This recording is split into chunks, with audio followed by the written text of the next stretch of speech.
Good afternoon, everybody. It is time to start the October meeting of 1PS. Welcome. My name is Peter Sipkins, and I'm currently the chair of 1PS. And it's a little bit cooler in here than it was last month, so we're headed in the right direction. I have a few quick and early announcements that I'd like to make. It's going to be very little from me tonight and a lot from a couple of interesting speakers who are going to be giving us some information about 1PS and about the city of Palm Springs. So first of all, I want to have a motion to approve the agenda. Is there a motion to approve the agenda? Is there a second? Anybody opposed? Anybody have any recommendations about changes? If not, I would deem that the agenda is approved. We have 2 minutes to approve. We have minutes from the meeting of July 11th, 2023, and from last month, which is September 12th, 2023. Don Barrett prepared them. Does anybody have any additions, comments, changes? Motion to approve. Is there a second? Thank you, Mary. They're all, anybody have any recommended changes? If not, I would deem that the minutes have been approved. Thank you. One of the things that we've done every month is to ask if there's any new representatives or alternates from any neighborhoods that are visiting us for the first time. If any of you are here for the first time and representing your neighborhood, please raise your hand, introduce yourself. Please stand. Tell us who you are and where you're from. Sure. Brian Lovelace, and I'm from Little River Lake Elks. Great. Thank you for joining us. Welcome. Is there anybody else here for the first time that's a representative or an alternate? Is there any member of the public who's here for the first time? All right, we'll move on. Let me make a few announcements. Normally at this time, I tell everybody what went on at the board meeting a week ago, and I'm not going to do that tonight because at last week's board meeting, we had a mini retreat. This organization is going to undergo some major changes going forward in terms of the management of the organization. The board of directors election is going to be in December. Kathy and Richard have put together a slate, which is going to be revealed, I think, next month, if I recall. It's done? And Dawn. Oh, and Don have put together a group, and that's going to be revealed at the November meeting with nominations, and the vote will be in December. But I can tell you that there's going to be several officers who will no longer be officers with the organization or members of the board. And so I decided to have a very quick retreat and talk a little bit about the direction of the organization going forward. And I'm going to leave it up to the new board coming in January to sort of discuss any new direction in which the organization will be headed. We agreed to continue the idea of having monthly presentations to inform the membership about things that are important in the city of Palm Springs, and I know that those will be going forward next year. We also added Kat Salazar. I don't see Kat here tonight. Over there. Oh, way over there. Hi, Kat. We added Kat, who had been approved as the assistant treasurer going forward for the rest of the year, to the bank account, and we've resolved to add her, and that resolution passed. And then I want to make a couple of quick announcements. One is, and Bob Farron or Shan are going to make a rather lengthy presentation about all this going on this fall in terms of events. And it is an unbelievable exercise and a lot of hard work that they've put in. But I want to tell you that the lip sync contest, which is in November 12th, if I recall, is going to be a great event. And I'm going to challenge everybody here. I'd like everybody here to buy at least one ticket to that event so that we're able to continue to use the funds that this organization has for some charitable purposes. As many of you know, we've given money every year for scholarships to children to attend summer camps, and that's one of the things that this organization wants to do going forward. So I encourage you to attend the lip sync contest. Bob and Shan will tell you about a lot of other things that are going on. Some of the other things that are going on, interestingly, is NORGs, neighborhood organizations themselves, are doing quite a bit. Bob is collecting peanut butter in the back of the room tonight.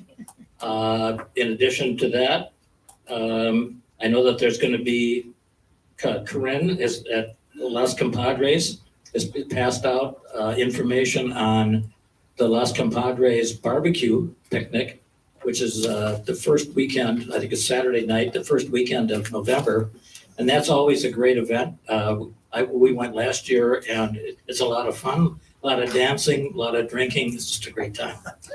And then finally, Carlene Hart has the sock drive going. She collects socks every November for homeless or unhoused people. And she's going to be doing that again at next month's meeting. So bring any pairs of socks that you don't wear any longer and we'll see you next month. Oh, new socks. New. Sorry, Kelly, I was going to give you my old socks. All right, that's all that I have. Mayor Pro Tem Bernstein.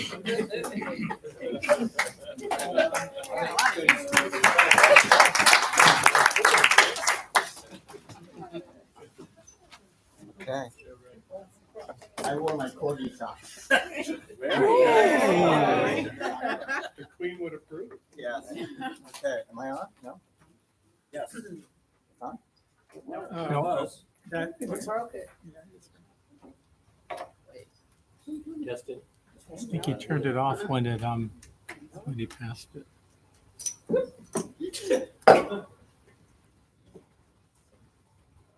Oh, that's good. I do just want to say tomorrow could be my last day on city council. The announcement. What? I'm planning to win the Powerball tomorrow night. I'm pretty sure I'm gonna win. So then I will not be coming back. I'll come for the healthy snacks. So a couple things. I don't get this on. Is there another one? Am I pressing the button?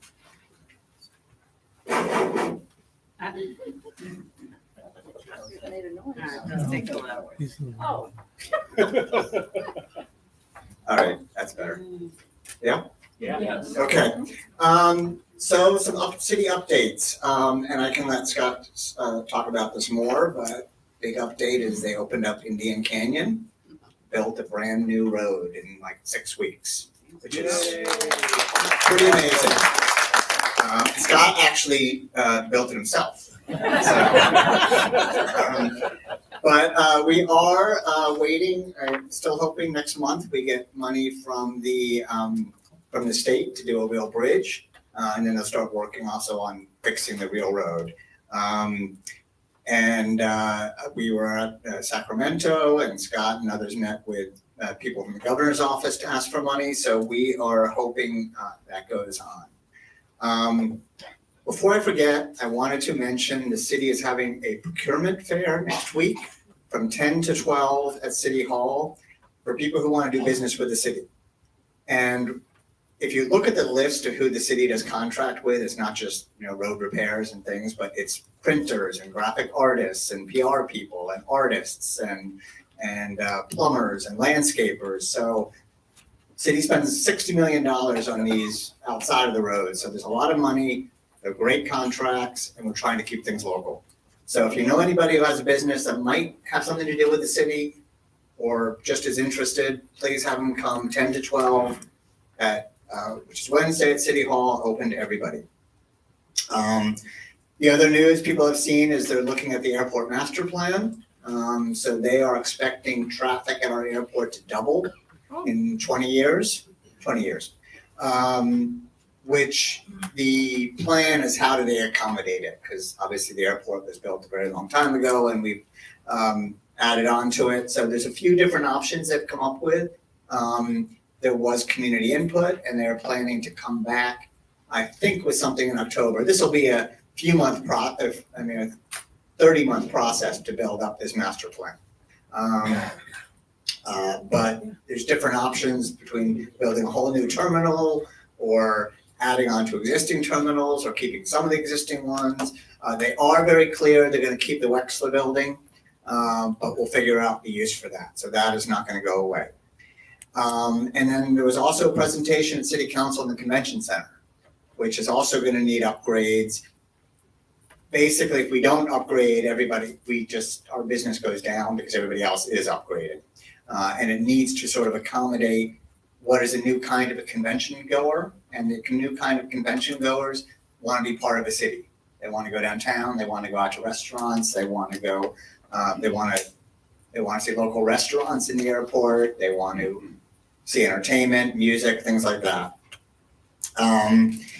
Also at City Council, we did finalize the sidewalk vending ordinance. Scott, do you know when that goes? That goes into effect this week? Or is it 30 days or 60? 30 days from the last council meeting. So that would be this week. This would be the end of this week.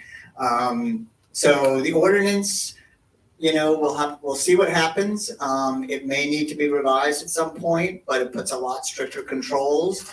The city is doing outreach to the vendors to make sure they are following the proper guidelines, get their permits. We actually have one fully permitted street vendor, who is operating in Duluth Park. And they have their health permit and business license and did everything. So hopefully we'll get the rest on board. We also approved a new art project on Tockwitz Canyon, The Pillars, which is a big public arts project of $300,000. 6 artists won the contracts through the RFP, the bid process. That's how they found out. That's how they had to bid for it. And they each one represents a value of Palm Springs. I think quality, diversity, creativity. So that's going to go on. We also did approve 80 new electric charging vehicles for the airport. So those were actually given as a grant. I think we just have to pay for installation and maintenance. So that's part of our LP should be jumping up and down, like cheering. But okay, I'll cheer for you. We also did our housing element, which for those of you who don't know, the state requires every city to come up with, tells us how many houses we need to build, and we have to come up with a plan for how we're going to do that. The last housing element that ended, I think, in 2021 or around then, we had to build 250 homes. This one that goes from 2021 to 2029, we have to build 2,500 homes. We are about 500 into that, which or maybe not built, but also permitted and approved. So they're looking at ways in which we can do this other 2,000 in 6 years. So we'll see. But this is something that the state required. It's a huge bureaucracy. If you look at the report our staff put together, it's a fascinating report on the city and housing and income and everything, from what our median income is to what childcare costs. But it's a whole lot of work for the bureaucracy, and they're not actually giving us the money to build the housing. They're just telling us to have a plan. We finalized our agreement with Martha's Village to operate the navigation center and early entry. It is something that hopefully is still on track to open next year. We also started a tenant-based rental assistance program with $1 million fund. And this is a fund of $1 million for Palm Springs residents who are facing eviction or need a deposit to get a place to live. But it's people who are here and people who are going to stay here and at risk of becoming homeless if they don't get this assistance. So it's a limited grant for people, few months rent, deposit to get them housed, which is probably one of the smartest things we can do is for people who are almost there, just make sure they don't get out to the streets. We also discussed a plan. It's got to come back to finalize parklets to go on for, Scott, is it 5 years? The parklets? 5 years? 5 years. 5 years. So basically what it is the Liquor Control Board says you have to have some kind of semi-permanence in order to get the, approval to sell alcohol. We have, I think, 8 parklets in our city. That's it. They also wanted to invest in new upgrades, but didn't want to do it because their agreement expired at the end of this year. So it sort of left them in limbo. So this will help them with that. At our upcoming city council meeting on Thursday, there's been some discussion on the Flock security cameras, the automated license plate readers, which a lot of cities use. Our police have actually used the system to help catch people, although we don't necessarily have the cameras, and some of our private organizations have them. So the main issue that came up, well, for me, was that our police have this very strong and robust license plate reader policy, and it wasn't in the contract with Flock. So that was my main thing, is to make sure that gets as part of that, so that they can't share private data. They can't use it for purposes that we don't want them to use it for. It's mainly only for catching criminals and not identifying people. We're also set to finalize the change in restrictions on third-party delivery fees, which is the DoorDash and Grubhub, which I'm not happy with, but it's happening. Basically, during the pandemic, we put on restrictions of 15% of what they could charge because they were gouging restaurants and cheating their drivers, and this was happening nationwide. After the pandemic, they've argued that they need to get rid of this. They'll keep a 15% fee entry for restaurants, but want to allow them to pay more for extra services. In my view, in other cities, the 15% is so, it ends up not being real business because people can't actually find them, or they're not offering the delivery to the whole city. So we'll see, but we will require them to get a business license. And these companies have not been having Palm Springs business licenses at all. So that's happening.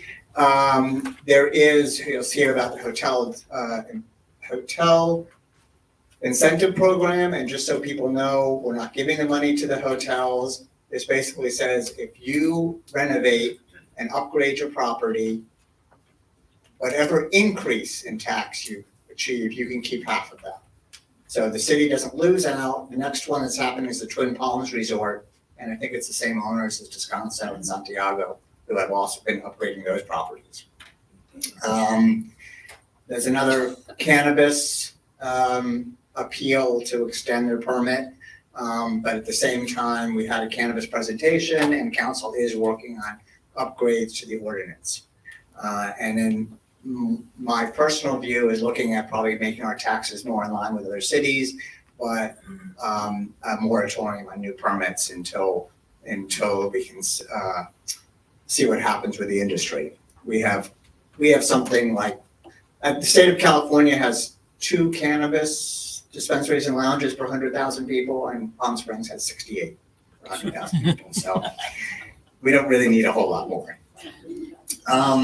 Couple other things. There is a city's people in the business community. We have a bi-monthly business retention and economic development subcommittee that meets. One of the things that we came up with last time, one of the projects, is to create commercial districts like Arenas, but not a financial incentive, but to use the 1PS model so that our different business districts throughout the city, Smoke Tree, Backyard Arts District, South Palm Canyon, Sunny Dunes, are all represented as part of our business community. So that we're going to ask council if they will vote on that. Discuss that. We are also looking at a big Palm Springs holidays promotion, which will Visit Palm Springs will work on. And it's basically, we have about 30 different holiday events that go on in December, but most cities have a branding of their holiday events. We don't. We have the Walk of the Inns, we have the Festival Light Parade, we have the lighting of the trees, we have all these things. So we want to have one big calendar with all the events, both the city events and commercial events, and eventually work on creating new events that drive people, for residents and tourists and drive traffic to our downtown and to our local businesses. So look for that coming out pretty soon, and it should be nice and festive. There was a presentation last week, some of you may have seen, for the College of the Desert on the Palm Springs campus, and we have asked them to come give that presentation at City Council in November. I believe they're going to come and do that. But at that presentation, they said they were on track to open the campus in the beginning of 2027. So we are hopeful. And for those of you, they give a lot of information on what's included. It's not just hospitality. There's going to be a 5-year architecture program in conjunction with Cal Poly. Yeah, sorry, Mona. So that will be an actual real degree, which in Palm Springs for architecture makes a lot of sense. A digital arts program, culinary, sustainability is key to their whole programming. Look for that coming up. And then next week is our State of the City, right?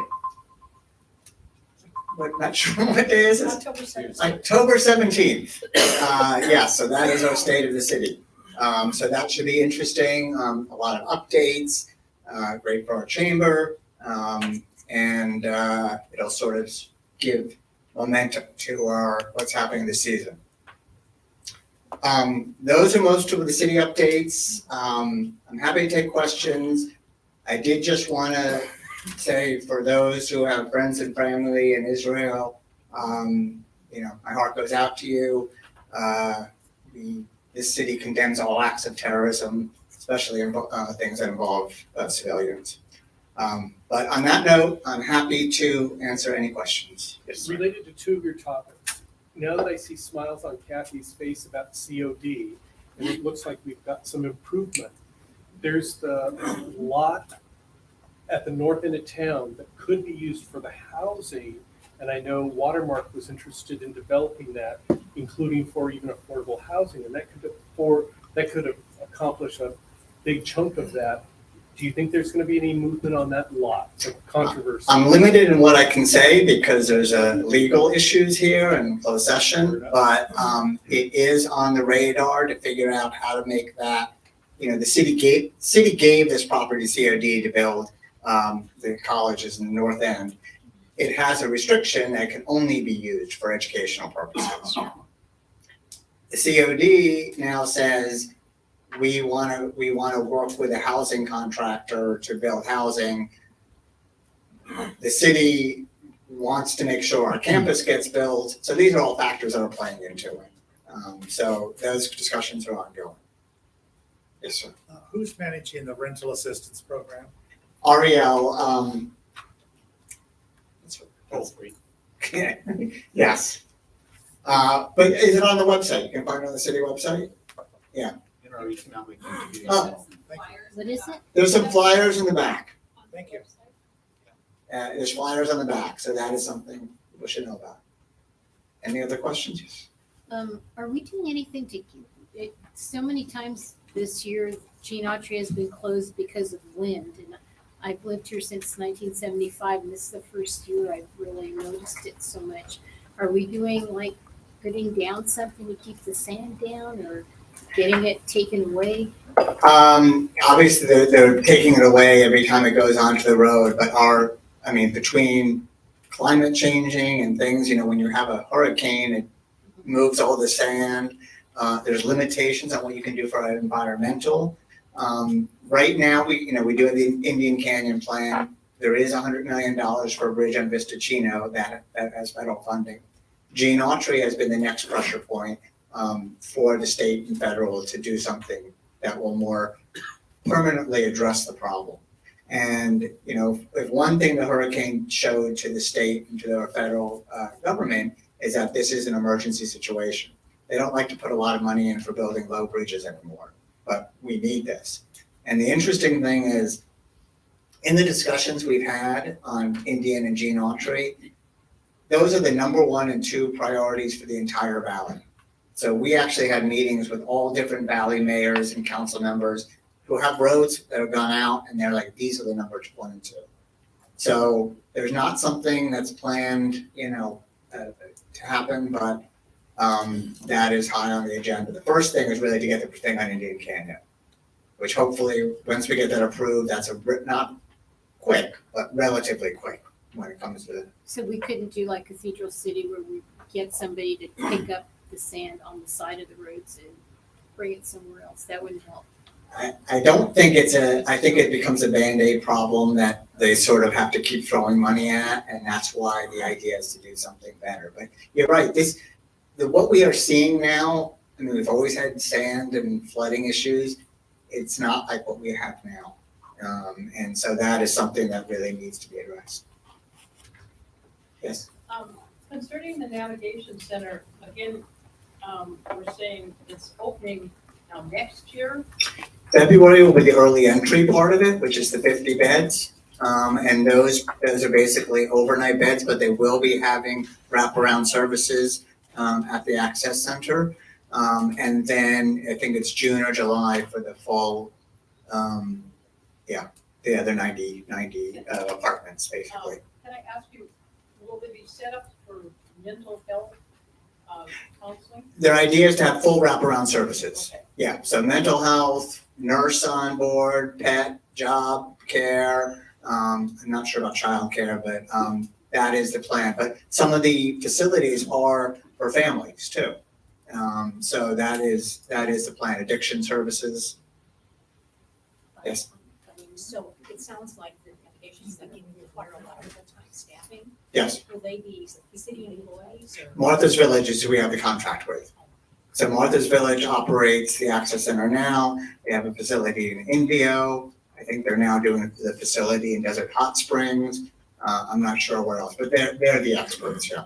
Okay, and they'll be hiring like mental health professionals and. Yeah.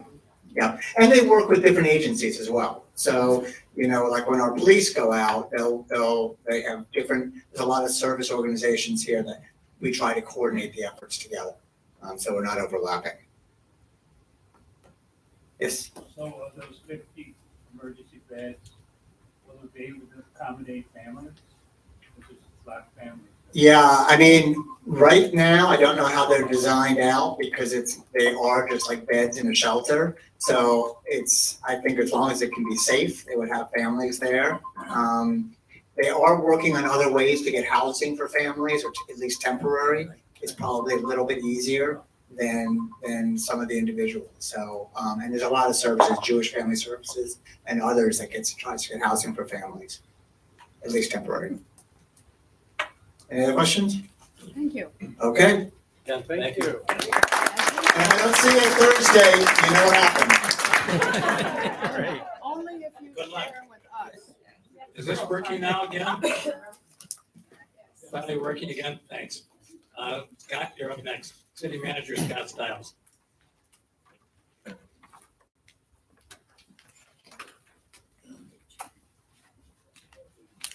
Thank you, Peter.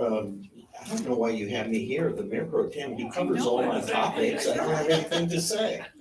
I will mention for all the folks that have lived here full-time for a long time, I survived. I got through my first summer. I'm still here.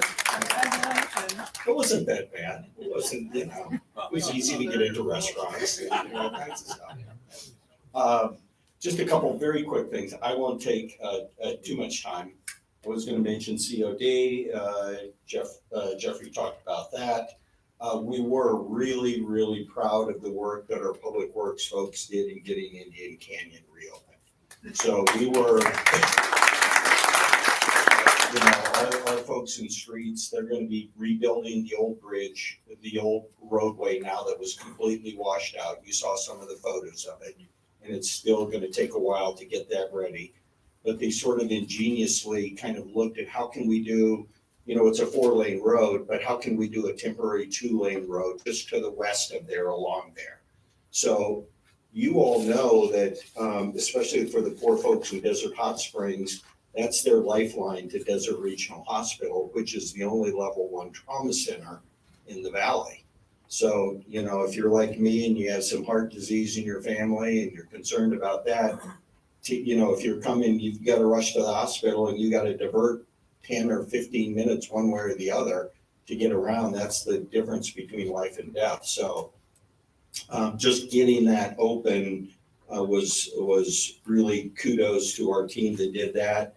We had the folks from the state come down, guarantee that they would reimburse us for those emergency road costs, because we weren't sure we were going to get reimbursed, because why would they reimburse us for a road that's not going to be functional maybe in 2 or 3 months? But we said it's too important. I didn't want it on my watch to say, well, let's wait 2 more months to get it open, even for 2-lane roads, and somebody doesn't make it to the hospital on time. So wasn't willing to take that risk. So really, I wanted to just mention that. I just thought I'd take just a quick second and just explain to you some long-term financial planning. I was a little late getting here because we had a long session with our financial advisor talking about what are priorities here in Palm Springs and how are we going to pay for them all. So, what some of the big projects we've talked about. We are trying to make some major improvements to our public library, our wonderful library that needs a lot of work. Our fire chief is here, and Fire Station 1 downtown is in woeful need of to build a brand new Fire Station 1 downtown. And so that's another top priority of our city council. The Mayor Pro Tem talked about an airport master plan. That's restricted fund dollars. That stays with that, but we're looking at some significant convention center improvements. Same with our parks and rec facilities. So the issue is, how do you pay for all that? And how much is it going to cost?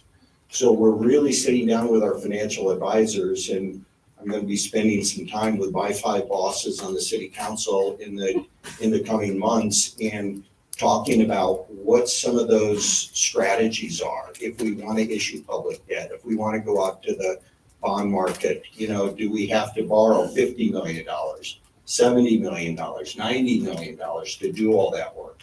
And then what are the strategies behind how we're going to pay it off over the next 30 years?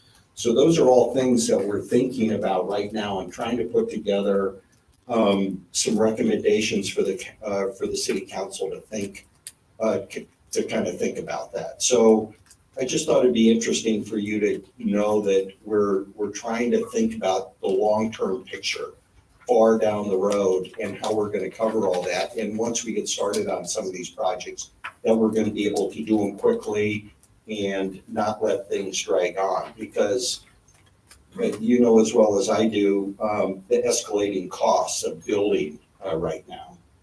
When we went out to bid for some of the improvements to the navigation center, costs were significantly high. And projects all over the city, when you're going out to bid, costs are just, it almost seems like they're out of control.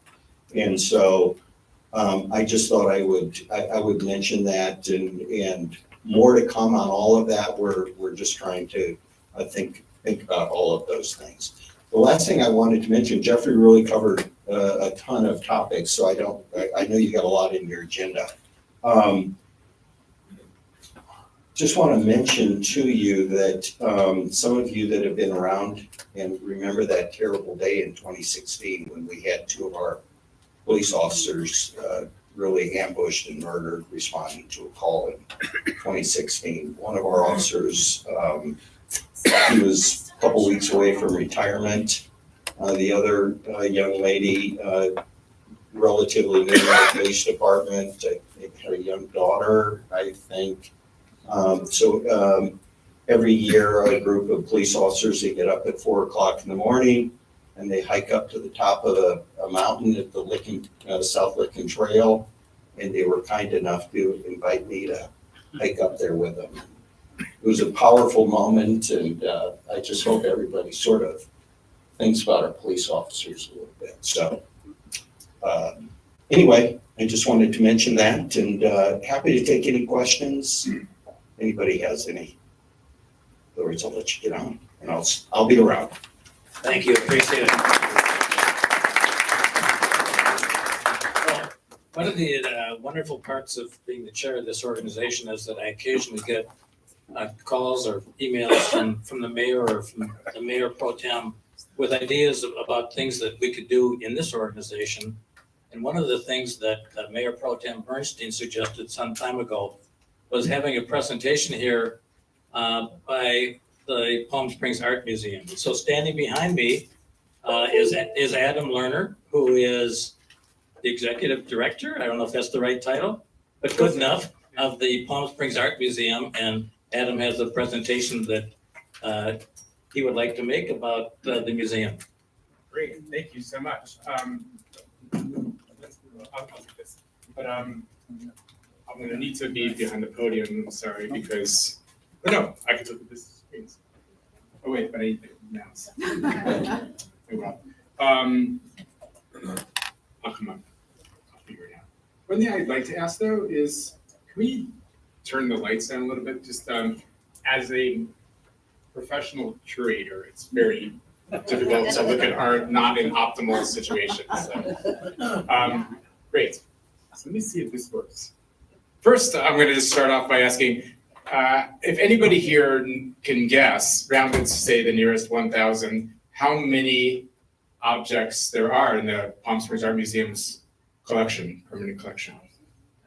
Ready? So 10,000? 32,000. 30,000, no.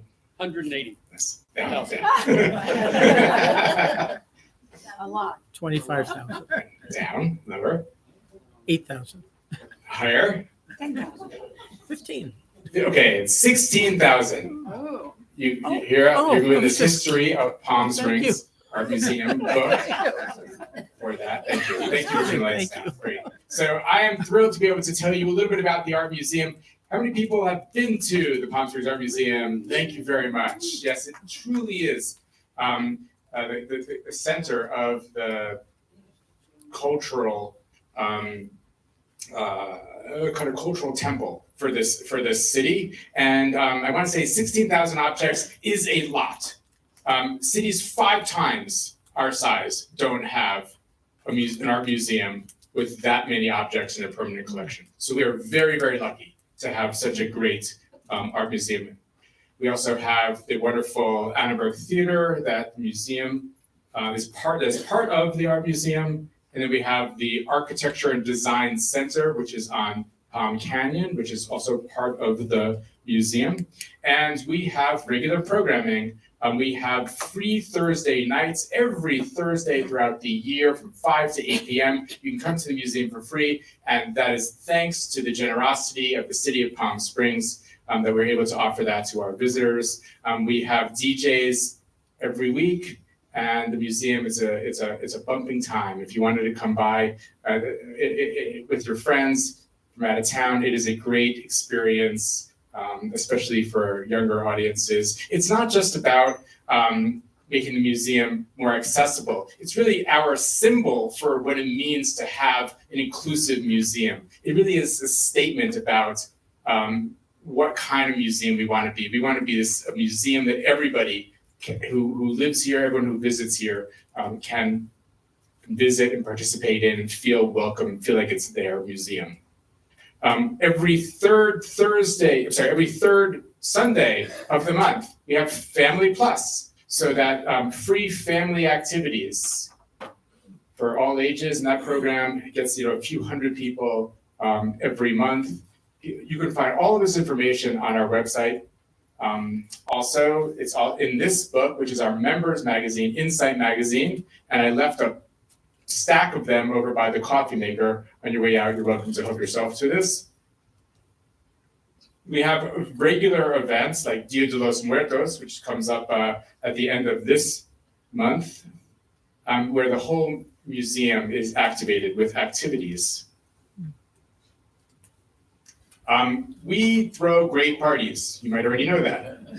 But I think that a key role of the museum is to serve as to imprint on people's memories so that people have some of the best nights of the year at the museum. The model that we give when I talked to my board about what the vision for the museum is, I said I want it to be like a temple. like a traditional role of a temple for a city, where yes, you go for the serious formal purposes. Yes, of course you go to look at art and to learn things. Just as in a temple, you would go to pray. But a temple is not just that. A temple is a place where you have social experiences. A temple is a marketplace. A temple is a place where your whole life can actually have elements that are touched by that temple. And that's the role of the museum. And that's why this is a picture from our party, from our last exhibitions party, the summer exhibitions party. This was the summer exhibitions party. Was like a great time, and I hope that you can join us for the fall exhibitions opening party. We have also a whole series of lectures at the museum. This is another part of it, which is lecture program that we have that's not just about informing people about important subject matters and interesting things. It's really a symbol of what kind of museum we are. We call it Mixed Feelings, and they're back-to-back talks on unrelated topics that are somehow connected. And the idea is you have one speaker speak on one subject for 20 minutes, and then you have a second speaker speak on a completely unrelated subject for 20 minutes, and then we have question and answer of both at the same time.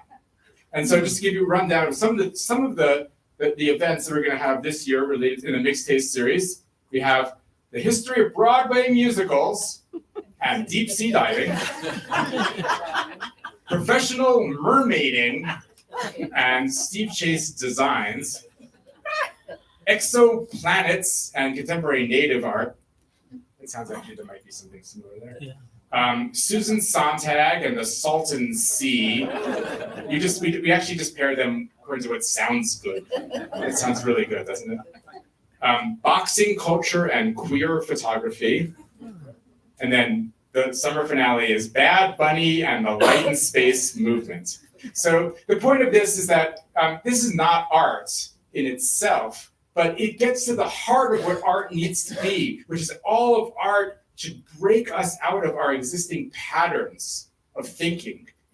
That's what creativity is. It's about getting us away from our traditional ways of seeing the world. And Mixed Taste, by pairing things arbitrarily and allowing the audiences to make connections, that's how you can see things with fresh eyes. So that program is a new one. We introduced it last year. Buy your tickets early because these programs sell out. To give you a sense of the exhibitions we have this year, these are the exhibitions that are closing. They're up now. So Mythopoetica is an exhibition of 10 artists from the Southern California inland region who all have an element of storytelling in their art, all capture the mythologies of our region. SOS La Vida, This is Life, is a history of graphic design in Mexico from approximately the last 100 years. That's up at our Architecture Design Center. And then the big exhibition that we're opening this year is the retrospective exhibition of probably the leading architect from our region, the architect of our city hall, Albert Frey. He is a founder of what's normally often called desert modernism. And this is our opportunity to tell his story that will take place at the Architecture Design Center. And you all might know the building we own, which is his private house that is on the hills behind the art museum.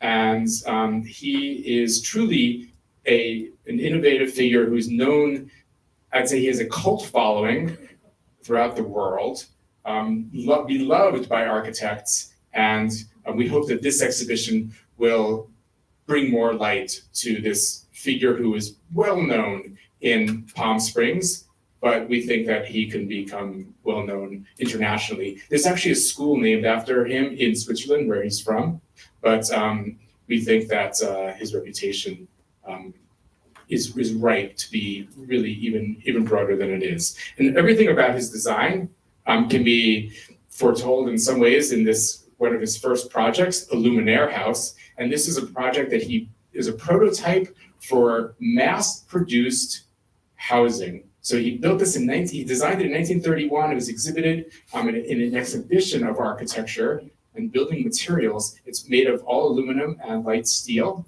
And the idea is that he was trying to find a way to have high quality, low cost design. So he came to the United States, he said, can we use the power of American industry to create affordable housing for the population?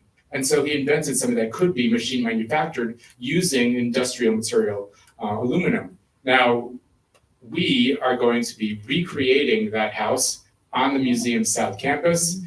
This is a building that was built in 1931, moved to a private estate until 1987, in which case it was moved to the New York Institute of Technology. It was on that campus for a couple of decades, put in a shipping container when it went into disrepair, and now we are reconstructing it.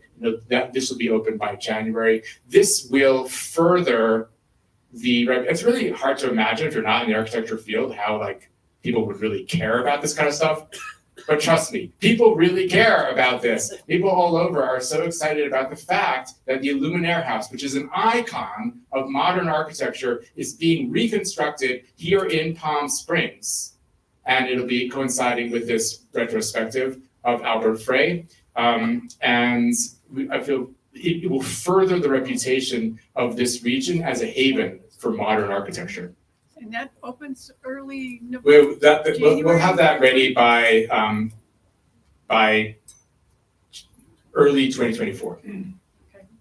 I have a lot of people asking me, that's why I asked. Okay, yeah, thank you. Will you be able to go in it or? You still won't be able to go in it. I mean, just because of code reasons, we can't allow people to in it because it would require changing the architecture. You'd have to install ADA, accessibility, fire code. All of that would not allow us to do it. So other exhibitions we have coming up this year is an artist who you probably never heard of, because I had never heard of her, and I'm a PhD in art history. And that is an artist named Callie, who lived in Palm Springs. She was born in New York, and in the early 60s, she decided to pick up and divorce her husband, moved to Southern California, and bought a house here in 1964, and then began to make these avant-garde photographs using dyes that she placed in her swimming pool. Huh. So this is, and then when she was taken to assisted living in 2017, just 2 years before she died, her daughter, cleaning out her house, found this trove of photographs. And then I found out about this photographer, and when the Columbus Museum of Art organized an exhibition of her, and then we were taking the exhibition weirdly from the Columbus Museum of Art. And her work is haunting, but it's also got that psychedelic quality that's classic of the 1960s and 70s. It's got a sense of interiority, this moodiness to it, but also this sort of bright California sunshiny feel. We're also proud to present Norman Zammit, who is also a lesser known of the Southern California light and space artists, and he was a photographer. This is actually the reason why I really wanted the lights to be dim, because these paintings are, in art historical parlance, I'll say, they are bananas. They're just like incredible. And if you look at the work, he actually has a scientific mind, and he worked with mathematicians and scientists to create these very subtle gradations in these massive paintings that you do need to see them in person, but they have these optical effects to them. This painting, by the way, is about 15 feet. I don't know, what's 192? 140. This is 12 feet. Now again, this looks almost like nothing, but you feel like you're like walking into a cloud when you stand in front of this painting. It's also a 12-foot painting. Oh yeah. And then on the occasion of the 50th anniversary of Picasso's death, we are also going to show about 30 works of Picasso, most of which are from our permanent collection. We're calling it So Picasso, and that will take place at the museum as well. So a lot of great things. I just want to say just very quickly before our closing that I talked about the purpose of Nick's feelings. It was to be able to get you to think differently. And maybe that's the essence of art. And I gotta say that when you stand in front of any work of art, you are forced to get outside of your own worldview and enter into the world of that artwork. And I would say, I'm gonna actually go out there and say that probably what I feel is the most important thing that our society needs right now is for people to become more accustomed to being uncomfortable with things that they're not familiar with. So that habit of mind that you get when you stand in front of a work of art, I think is training for how to live in a better society with each other. And anyway, I want to say that's our philosophy, and I want to say please join us in all of our programming. Thank you.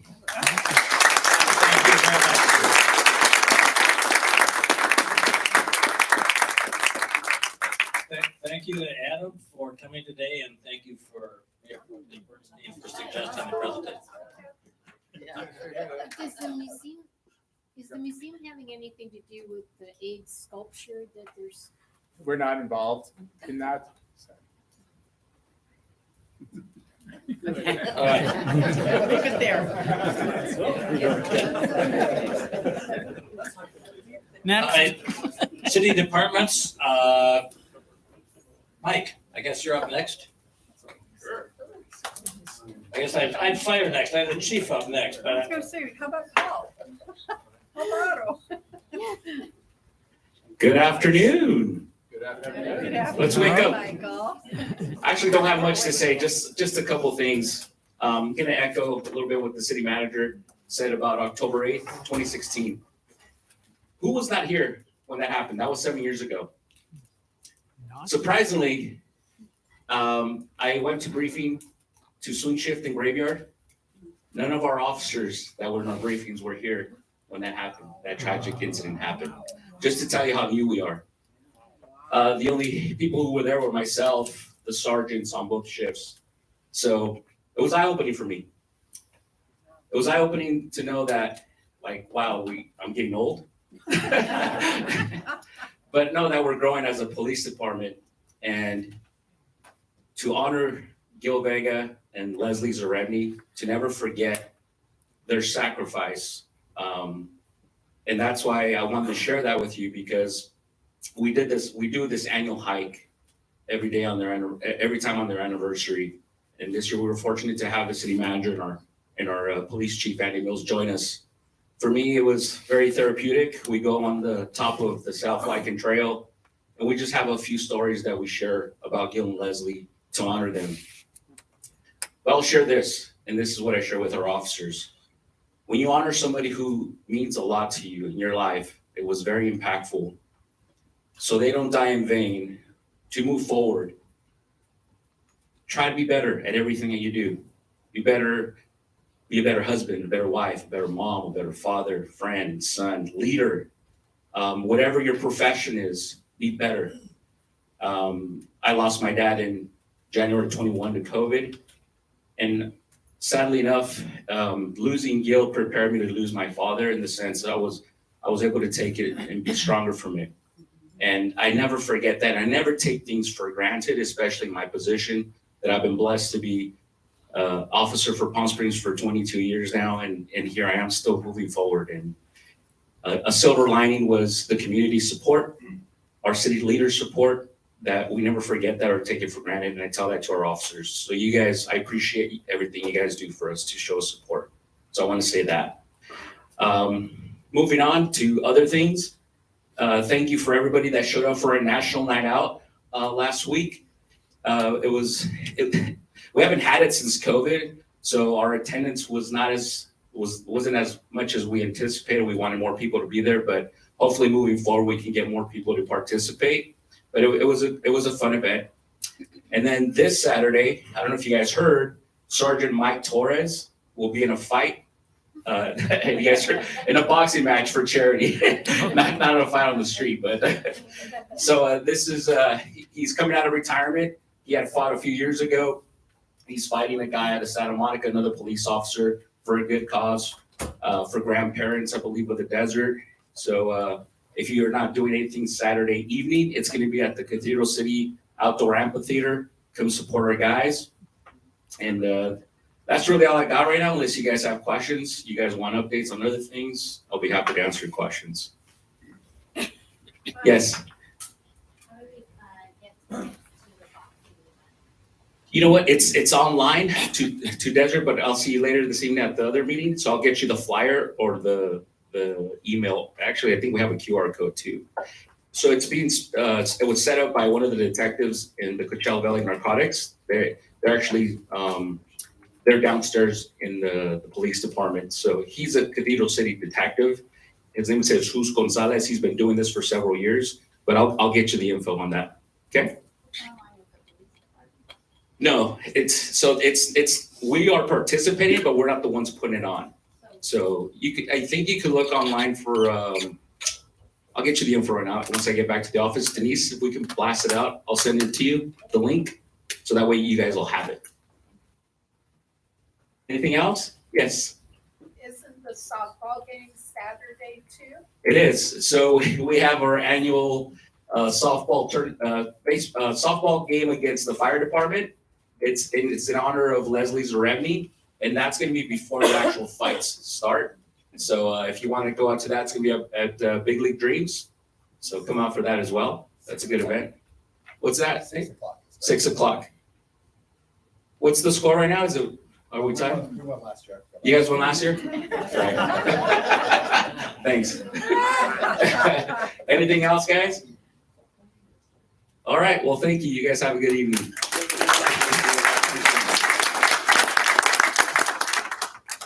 I see I did not offend Fire Chief Alvarado enough to send him home, so he's here to speak next. It takes more than that. Thank you.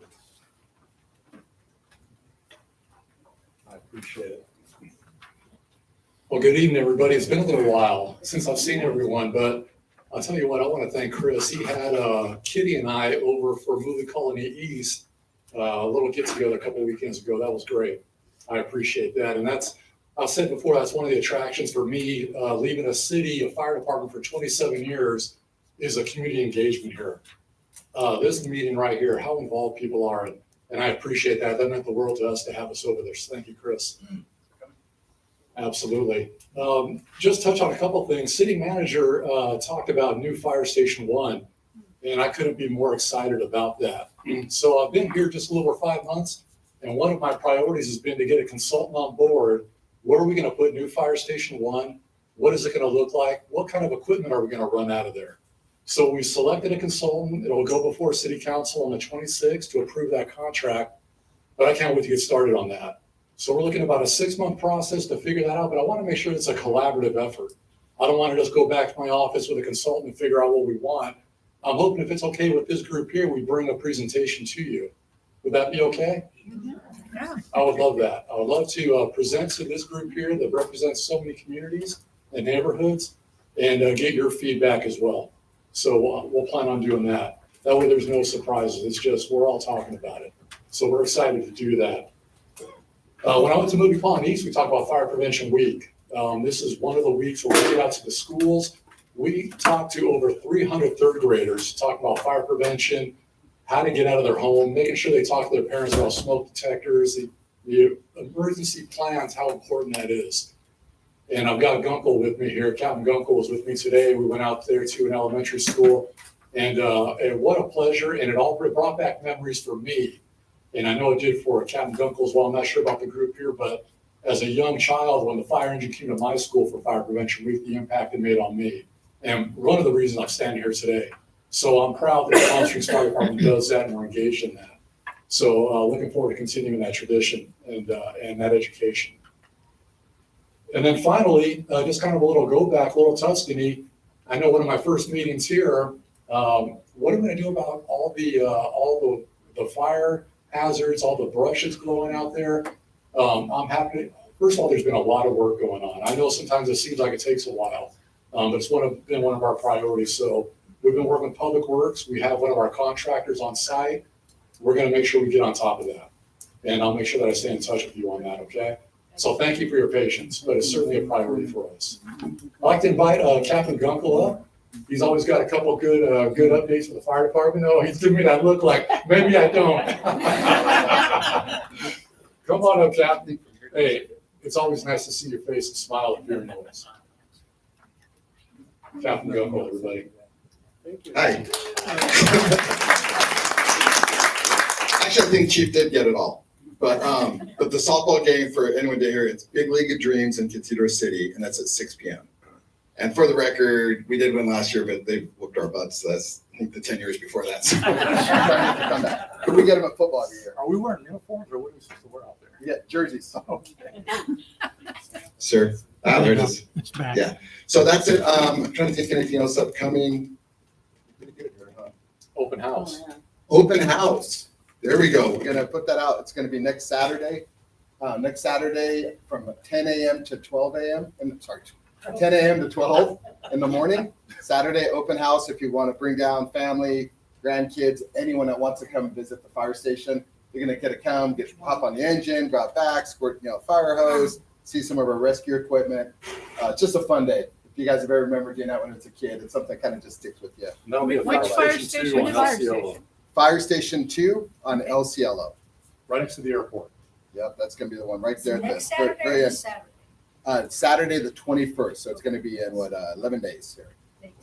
Coming up, and yeah, that'll be out. That'll be on the media here. We'll start pushing it a lot more next week to give people too much time they forget. Not us. So trying to pick that little happy spot right there. Please help us get the word out. You got it. Yeah. Thank What you. times? It's 10 it starts at 10 in the morning. Excuse me, 10 to 12. Into 12 for 2 hours it'd be open.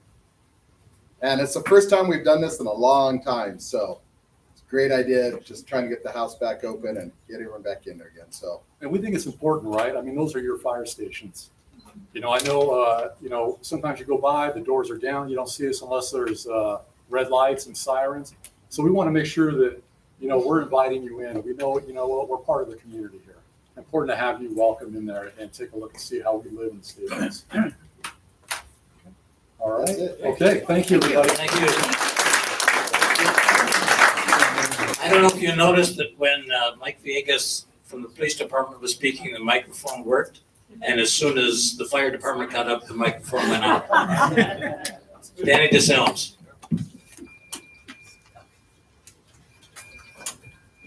Which one you want me to try? She got that one. We'll try this one. So what does that say if it works for me too? That just means Kathy fixed it, that's right. Good afternoon, everyone. So a couple things, I'm gonna dovetail off of what the chief was talking about, being Fire Prevention Week. This Saturday, there's a volunteer opportunity to install free smoke detectors in the Park View mobile home estates from 8 in the morning until 2. So does anybody want to go put in smoke detectors? So the volunteers, the Red Cross is taking them. They have 3 different types of volunteers: the educator, the installer, and the documenter. Educator, you're going to go and tell people about the importance of having smoke detectors in their house. The installer, as the name says, you're literally going to put smoke detectors in. You watch a 10-minute video and then you know how to do it. So it's very easy. And then documenter is someone to follow around the Red Cross, taking notes of how many smoke detectors they installed. That's pretty important because that information comes back to me and the federal government for a lot of reasons. It's actually a fun time. You get to meet a lot of people and talk about the importance of being safe. It kind of ends Fire Prevention Week conveniently for us. So if you have time this weekend before the fight and before the softball game,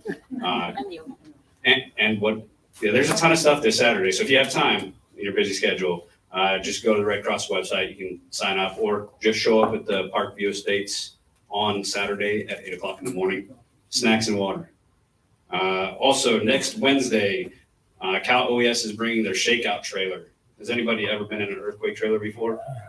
So they're bringing it down. They'll be here Wednesday down at Indian Canyons Golf Resort. We couldn't park it in front of City Hall because it takes up too much space, and it's a traffic nightmare with that thing. It's fun. You get strapped in, you feel varying levels of earthquake. So if you have an opportunity, next Wednesday, Denise has the information. She's going to push that out. Come feel what an earthquake feels like. It's pretty fun. They strap you down. They will not let you not get strapped to a chair, but safe. And then to close, next weekend, we have our October CERT class, Community Emergency Response Team Training.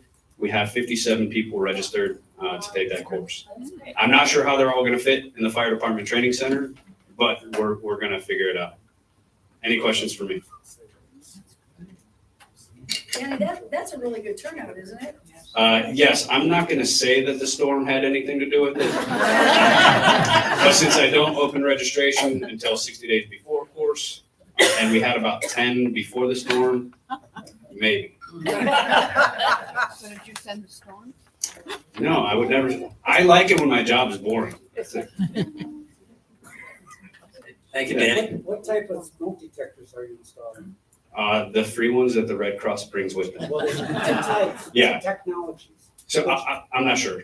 The Red Cross gets them in bulk and shows up with them. Because the ionized one is not so good, so I was just wondering. I'm just the middleman between the mobile home park and Red Cross. Any other questions for Danny?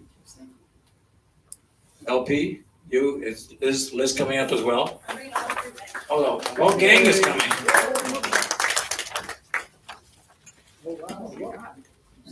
It's a parade. Hi, everyone. Thanks again. I know it's been a long meeting. Great to hear from so many different people today, so we'll keep it tight. So I actually don't have very much from my perspective for you today, just 3 things. One of them implicates another person up here. So first thing, I'm getting a lot of calls about the shredding. I know you and I both are all excited to know when shredding will be. We are working on scheduling it. Shredding is really popular in the Valley these days. Everybody wants to have a shredding event. So we're still trying to nail down a provider. We want to give everybody that 4 weeks notice so you can plan around it. And we want to make sure that we're locked in and nobody's going to walk out on us. So we are working to get that done probably in November, but we have not scheduled it yet. You did not miss it. It is coming, but we just haven't scheduled it yet. And I apologize for that. We tried to do something sneaky with getting people on board for the full year. It turns out nobody wants a year-long contract. So got to try again. But we're getting there. Second thing, starting next month at 1 PS, you will also be able to bring batteries here for recycling. So I know we've given out the boxes in the past. Starting next month, you can just go ahead and bring the batteries here. I would ask if you're bringing more than about 2 coffee cups full, maybe that you give me a heads up if you're going to bring like a whole bucket or a lot of them, just so I make sure I bring enough stuff to carry them back with. And then the third thing, I would like to introduce you to a new member of our team. So Juliet here, standing next to me, is joining us for 11 months as a Civic Spark Fellow, which is a fancy way to say thank you, CBAG. And I will pass it over to her to introduce herself and talk a little bit about what she'll be working on. Thank you. My name is Juliet Agtang. A little bit about me. I grew up in the Coachella Valley, specifically Palm Springs, until I moved to Long Beach to receive a degree in international studies and environmental science. Okay. Hello. Okay. And I'll be helping with the energy efficiency with buildings, commercial and also residential. So, yeah. So you'll be seeing my face around. Welcome. Welcome. Hi, everyone, again. Liz, just a couple quick updates or reminders from PSDS. Cleanup event is coming up. It's next week, the 16th to the 21st. Just said you're 2 items out of the curve. You don't need to call or schedule. We'll go ahead and take care of those. If for whatever reason you miss it or you're in an area where we don't pick up, you can drop those off for free at City Hall, the Saturday the 21st, 8 a.m. to 2 p.m. And just wanted to go ahead and give a quick shout out. I know that I try and hunt you down to sneak in on your board meetings or presentations that we do in regards to SB 1383, the organic recycling. Thank you so much for the 4 of you that booked with me, El Dorado. Who else? Yes, and the others. But a special thank you for Palm Springs Country Club for letting me be my project on the next step that we have for SB 1383, which I'll bring more information next time. So thank you all. And please, if I can get in now that our seasonal residents are coming, please let me know. I'd be happy to attend weekends even. So thank you. Hello, everyone. My name is Melinda, and I'm actually with Desert Water Agency, but we work so much on a lot of the same stuff. We're all about sustainability. Ours is obviously focused on water. So I just want to bring up 3 things for you. One is we have a new program that started kind of in September. It is an incentive for toilets, and it's been a long time since we've offered a toilet incentive. This is for residential. We already have a commercial program, but it's up to $150 per toilet. And we have a list of toilets that have gone through testing, because we all remember the 1990s and the 1.6s that you had to flush 5 times. So now they do actual testing. If you're a real nerd, you can go on map testing and see the fake soybean poo going across and how it can flush. So we've picked out a list of toilets we recommend that meet a certain threshold. They can get, a football player's waste right out of there. So we want to ensure you get good products. So again, $150. It has to be a 1.06 gallon per flush. Get them at Home Depot, Lowe's, on the internet, all kinds of places. But here's a great time, especially if you're doing a renovation. It's a great time to do the toilet as well. You use it every day. The second thing is we are doing more for businesses. We're offering a free survey where we go out to your business, look at everything you use water for. And we'll provide you a short report, and we'll list the things that you can do to save water. And then we're giving you lots of different incentives. It's not just toilets, rebates, but we're looking at food steamers, ice machines, HVAC systems. We really want to look at all the opportunities for you, and some of those are big water users. So you just call our offices and say, I'm a business and I want help, and we will help you out and schedule that. It's all free. And the incentives are really based on how much you're going to save. So everything's individualized for your business. And then last is, if you, like me, are a water nerd, we are doing our facility tours again November 8th. And we're going to the best places, I have to say. We're going to Snow Creek. So if you want to see an actual creek in Palm Springs, water flowing, it's doing great. It's a beautiful scene. We'll go out to Whitewater where you can see our hydro plant where we produce energy and we send it to Edison. Helps keep our costs down for producing water. And then last, we'll go to Mission Creek, and that's our ponds where it percolates down to our aquifer. So you get a full system kind of look at it from the start, from where it came from the creek, all the way to regenerating into our aquifer. So again, that's November 8th. You can go on our website to sign up or give us a call. It gets booked out, but it's a lot of fun. We provided air conditioning vehicle and give you lots of cool information. So thank you.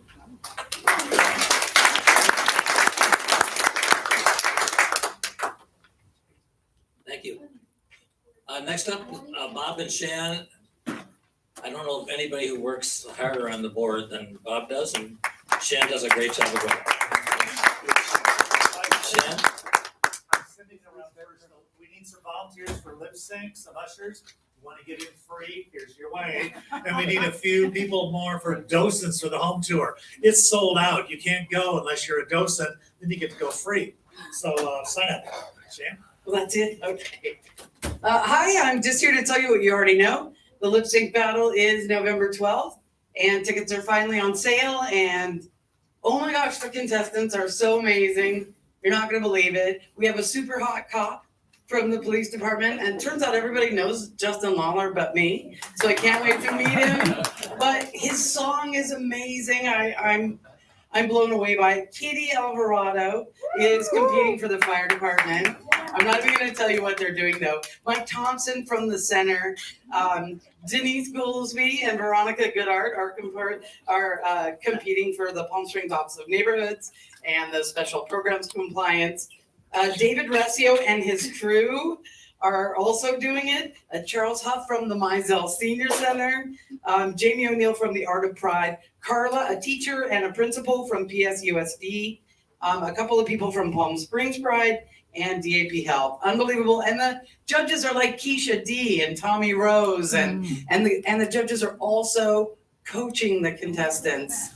It's just craziness. And I just said, even if something goes terribly wrong, the shit show will be fun to watch. Right? So, I mean, I really think it's all just done in spirit and good nature. And I'm so impressed that these people have stepped up so that you, again, have money to share with Parks and Rec Youth Engagement and New Neighborhoods. That's where everything that we raise through our few hundred hours of time that we've already put into this, that's where you will be able to give away that money. You can go to 1ps.org. You can scan one of these things. Tickets are $40, but if you can put together, and that's what I'm asking, screw the one ticket. I am asking you to put together a posse of 5, because if you do, there's a thing, if you buy 5 tickets, you get $25 off the package. And so please, I beg you, I swear to God, if there are 35 people in that 500-seat theater, I'm gonna cry. There won't be, we already have that kind of salt, so we're good to go. But please, come join the fun. I mean, this is the fun part of being in this group. And it's what make your donations and your engagement possible financially. So And it's in the middle of the day, 3 to 5 on a Sunday afternoon. You'll be home before the sun goes down. it will be fabulous. Back to you, Bob. Just quickly here, Pride is all set, thanks to Don. I think we have everything for 2 days of the Pride booth. Megan Rodriguez, our very own, is going to be in the Vets Parade. Richard Bowman got us a fabulous card. There's Megan over there, our veteran. She was Airman First Class with the Air Force, and she's going to be riding in a 1922 Studebaker tour. Thanks to Richard Bowman. Okay, thank you all. One more thing. We always have a couple of snazzy people who go on the Modernism Home Tour, which again, sold out, 340 tickets in 36 hours at $60 a pop. So another good fundraiser for us. But the woman who won Singing with the Desert Stars last year, Christine Tringali Nunez, went to judge it this year, and they made her into the most amazing Judy Garland, and she'll be doing the home tour as Judy Garland for our tour. So cool. Thank you. Sign up, we have volunteers.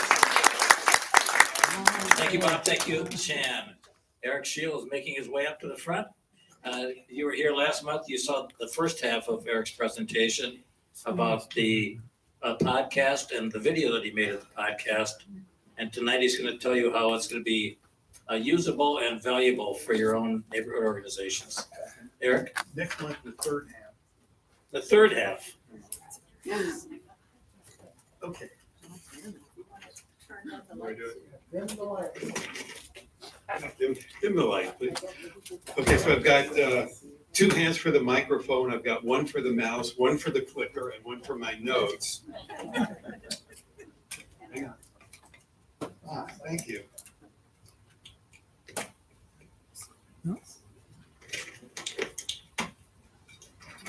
See, this is showbiz. Well, I think I can get away with this.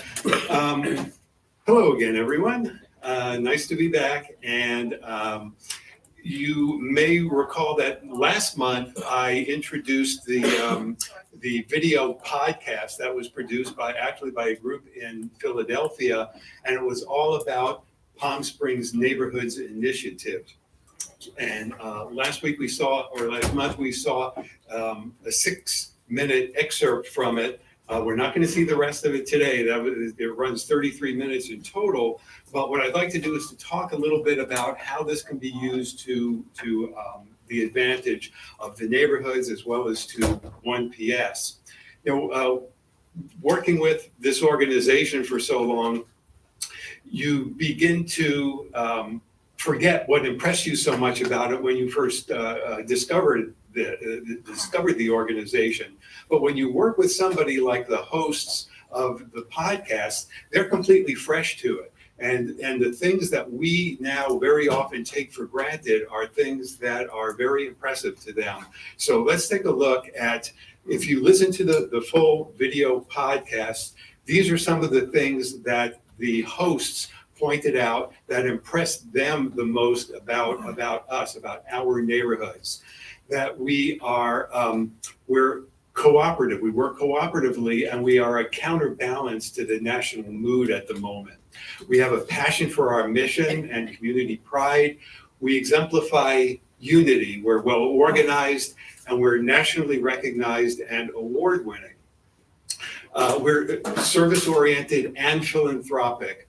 We value partnership. We're widely respected. Our work is effective, and it has lasting impact. We have demonstrated leadership. We're energetic, and we're motivated. Now, these are all qualities that may have attracted you when you first learned of 1PS, but we forget about them. But what does all of this suggest about us as an organization?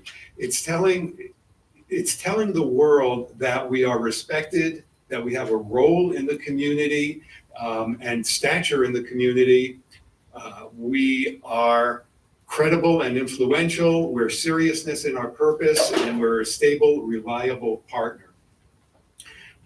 What does all of this mean? What can we do with this information? What's the purpose of reviewing what other people think of us? And this is really what brings it home, because this is how it becomes relevant to our everyday activities. If we can promote, by using this video podcast, the content of this podcast, we can do things like inform those that are unaware of our organization of who we are and what we do. It can establish the image that we want established for our neighborhoods and for 1PS. For those people that don't really have a good sense of us or may have misapprehensions about us, it can modify, it can correct their image of us. We can recruit newcomers to the organization, and we can activate current members that may not be as active as they once were, or may just show up at the meeting and not really contribute to the organizations. It can encourage partnering with outside organizations. There are so many other service organizations within the city and so many departments within city government that we can partner with. It can cultivate sponsors, groups that can be financial sponsors to our neighborhoods, or can sponsor us with in-kind donations to help further the mission of the neighborhoods. We can develop a media presence, and most importantly, we can eventually become further recognized as a go-to resource. Whatever the expertise is that resides within your neighborhood can become known within the media as a resource that people can rely on and can become consulted about.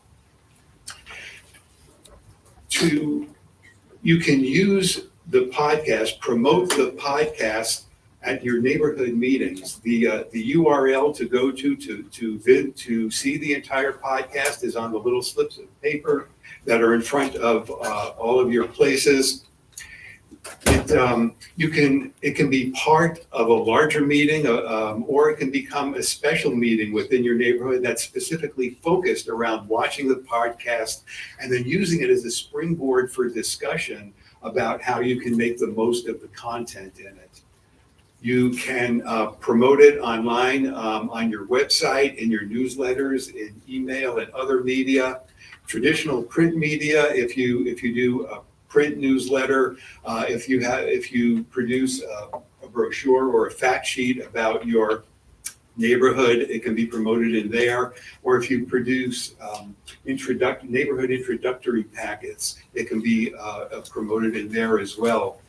And if there are organizations that you may want to partner with, approach them and guide them to the podcast as well, and use that to help get your neighborhood known to somebody that can help you in other ways.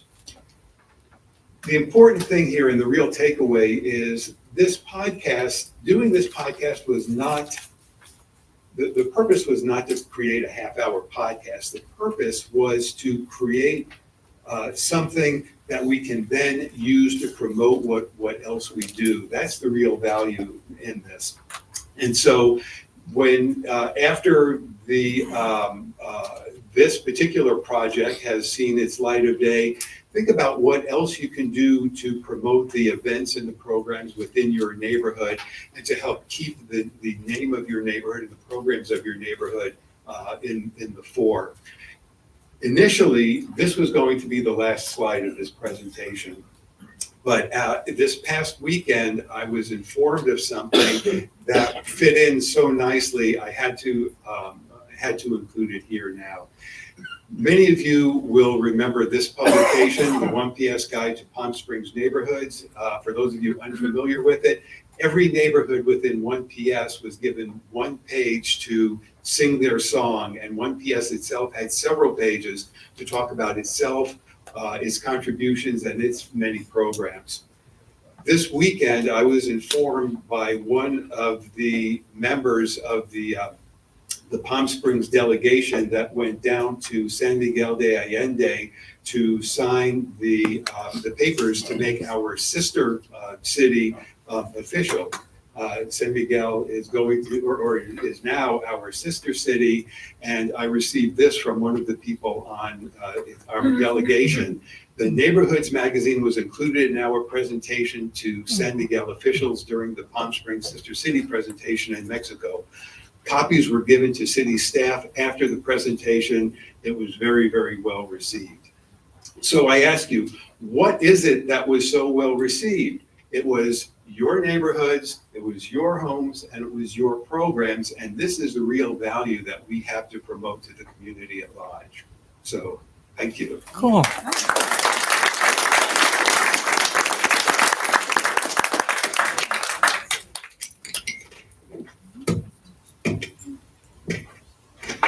Thank you, Eric, for managing the entire project. Next, I guess, is committee chairs. If anybody, Tom, nothing from you guys? Nothing from you? How about from nominations? Anything from nominations? No? Signups, where are the signups at? Can I make it around? Signups are on their way. Denise, do you have anything? Oh, just one thing.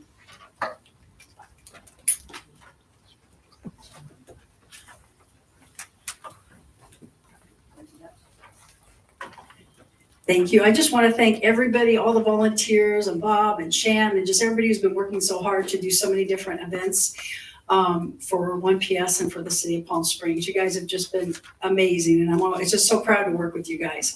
I just have one announcement. Oh, first of all, you got to come to that show. I haven't been up on the stage since I was about 5 or 6 years old when I was tap dancing, at the San Gabriel Auditorium back in the day. So I'm going to be Dolly Parton, and Veronica Goodhart is going to be Kenny Rogers, and she's like the petite, very feminine. She looks like a model, so it's kind of out of her realm. And then here's me. When's the last time I was in a dress? I have to tell you this, I had to buy boobs. I've never done that. That's the weirdest thing. And I say that. Just the proper things, but it took me forever one night just trying to figure this out. I'm just like, oh my God. And they came in the mail yesterday and they weigh a ton. This is going to be fun. I got a wig, I got this, I got a bag. I need a corset. Corset? Yeah, corset. So but anyway, it's going to be fun. I'm only doing it just because I'm getting older. I don't care, I guess. Okay, so Yvonne, who is our director of Parks and Rec, asked me to announce that they're going to be a pickleball courts community meeting. It's going to be on Wednesday, November 8th, 2023 at 5 p.m. at the Dubuque Community Center. And I'll put this information out to everybody because I know everybody's very interested in the pickleball courts. So I think that's about all I have. If you have any questions, buy your tickets. Just got closed. Oh, thanks. I'll have to text. That's my next job. I'll put that on social media. Well, thanks, you guys. Appreciate everything. Thank you, Denise. Denise does an incredible job. All right, if somebody has other things they want to mention, Oh, everybody sign in. everybody signed in, and again, Corinne's got tickets. Carlene's going to be collecting new socks. And Bob has peanut butter in the back and peanut butter at Shan's house tonight. If anybody just wants to stop by with some peanut butter. With that, Meeting is adjourned. Thank you for coming.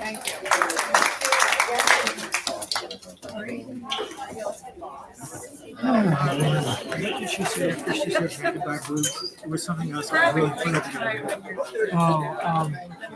Of course. Yeah. Yeah. She said, we are a small group. Right, right.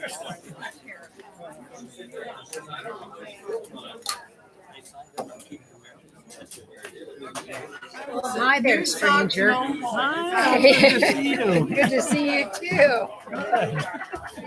This is the only time we might see each other. Yeah. Take care of yourself.